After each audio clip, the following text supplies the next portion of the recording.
రేపల్లె సిద్ధమా?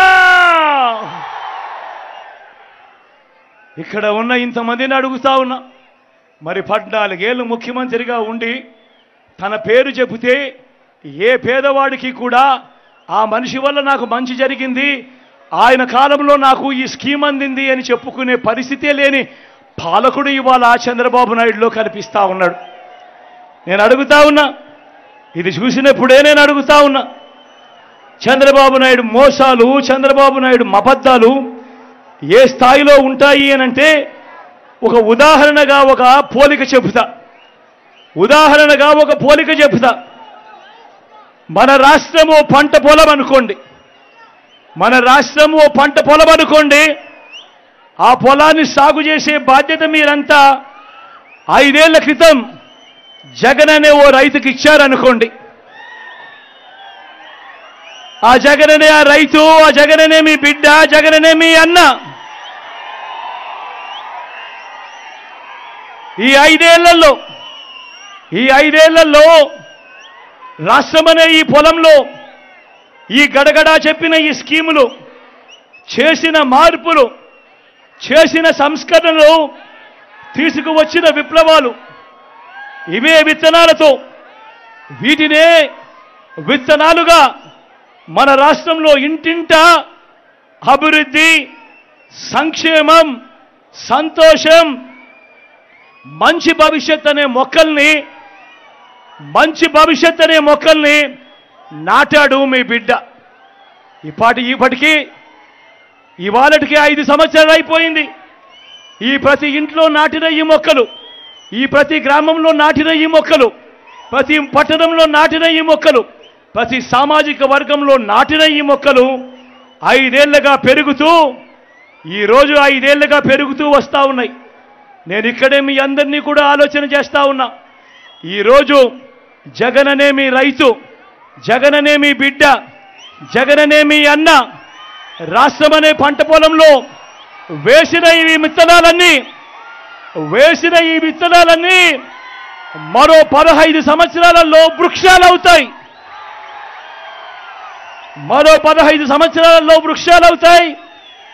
15 సంవత్సరాల తర్వాత ఆ పిల్లలు ఆ క్వాలిటీ చదువులతో బయటకు వస్తారు.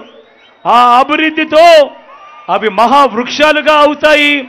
బ్రతుకులు మారుతాయి, తలరాతలు మారుతాయి, పేదరికం అన్నది మటుమాయమైపోతుంది అని చెప్పి కూడా ఈ సందర్భంగా సగర్వంగా తెలియజేస్తా ఉన్నాడు మీ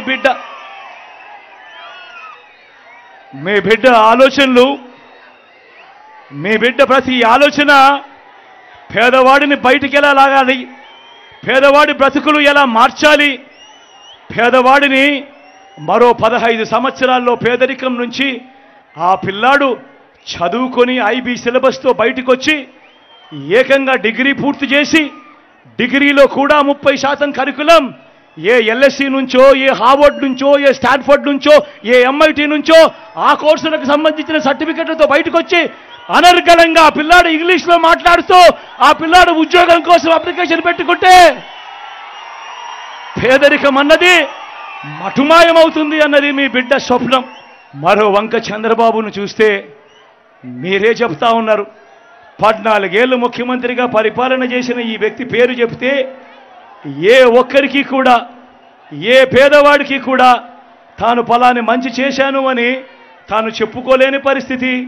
తన 14 ఏళ్ల కాలంలో తాను ఫలాని మంచి చేస్తూ ఏ పేదవాడికైనా ఫలాని స్కీమ్ తీసుకొచ్చాను అని తాను చెప్పుకోలేని పరిస్థితిలో తాను ఉన్నాడు అనంటే ఆయన చేసిన మోసాలు ఎలా ఉంటాయో ఒక్కసారి గమనించమని అడుగుతా ఉన్నా. అధికారం వచ్చేదాకా అబద్ధాలు, మోసాలు, అధికారం దక్కితే చంద్రబాబు చేసే మాయలు, మోసాలు ఎలా ఉంటాయో 2014లో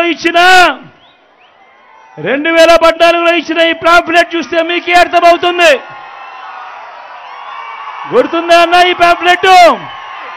ఆయన ముఖ్యమంత్రిగా పరిపాలన చేశాడు. ప్రజలు ఆయన ఇచ్చిన ఈ హామీలను నమ్మి ఆయనకు ఓటు వేస్తే నేను అడుగుతా ఉన్నాను, మరి 2014 నుంచి 19 దాకా ఆయన ముఖ్యమంత్రిగా ఉన్న కాలంలో ఈ పాంఫ్లెట్లో చంద్రబాబు నాయుడు గారు ముఖ్యమైన హామీలు అంటూ సంతకం పెట్టి పంపించిన ఈ ప్యాంప్లెట్లో, మీ ఇంటింటికి పంపించిన ఈ ప్యాంప్లెట్లో చెప్పినవి ఒక్కటంటే ఒక్కటైనా చేశాడా అని అడుగుతా ఉన్నాడు మీ బిడ్డ.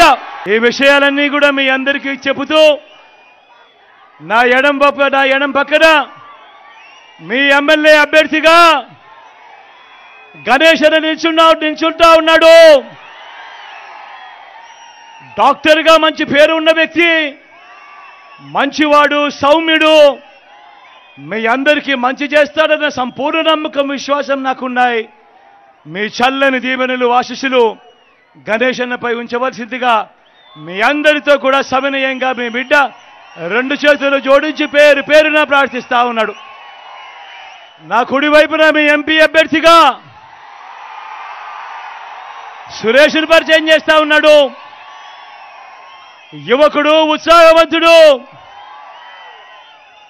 మంచి చేస్తాడన్న నమ్మకం నాకు సంపూర్ణంగా ఉన్నాయి.